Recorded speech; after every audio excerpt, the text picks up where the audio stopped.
ভারতীয়দের জন্য visa service বন্ধ করেছে বাংলাদেশ। ভারতের দিল্লিতে অবস্থিত বাংলাদেশ হাইকমিশন এ সিদ্ধান্ত নিয়েছে। আজ সোমবার দূতাবাস সূত্রে এ তথ্য জানা গেছে। এর আগে গতকাল রবিবার বিকেল ৫টায় দিল্লিতে অবস্থিত বাংলাদেশ দূতাবাসের ফটক প্রায় ২ শতাধিক দুষ্কৃতকারী জমায়েত হয়ে বাংলাদেশ বিরোধী বিভিন্ন স্লোগান দিতে থাকে।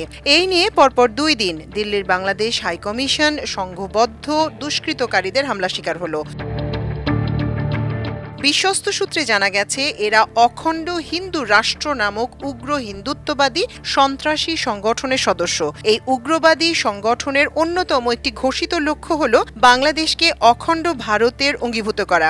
এই ঘটনায় প্রাপ্ত ভিডিও ফুটেজে দেখা যায় যে ভারতীয় আইনশৃঙ্খলা বাহিনীর উপস্থিতিতে দায়িত্বরত সদস্যরা এ সময় নিষ্ক্রিয় ভূমিকা পালন করছে।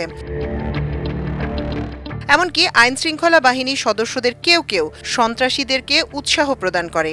পরপর ২ দিন দূতাবাসের সামনে এ ধরনের সন্ত্রাসী কর্মকাণ্ডের ফলে হাইকমিশনে অবস্থিত কর্মকর্তা ও পরিবারবর্গের সদস্যরা গভীরভাবে ভীত ও সন্ত্রস্ত হয়ে পড়েছে।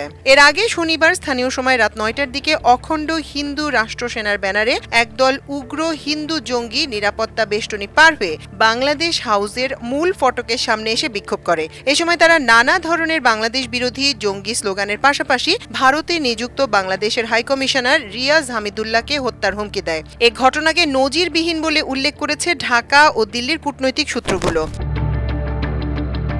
ঘটনা সম্পর্কে অবগত ঢাকা ও দিল্লির একাধিক কূটনৈতিক সূত্র আমার দেশকে জানিয়েছে, অখণ্ড হিন্দু রাষ্ট্র সেনার অন্তত ২০ থেকে ২৫ জনের একটি উগ্রবাদী দল ৪ থেকে ৫টি গাড়িতে করে সবগুলো নিরাপত্তা বেষ্টনী পার হয়ে বাংলাদেশ হাউসের মূল ফটকের সামনে চলে আসে। এ সময় তারা বাংলাদেশ বিরোধী উগ্র স্লোগান দিতে থাকে। তাদের মধ্যে কয়েকজন চিৎকার করে হাই কমিশনারের উদ্দেশ্যে বলতে থাকে, গলি মারো সালুকো।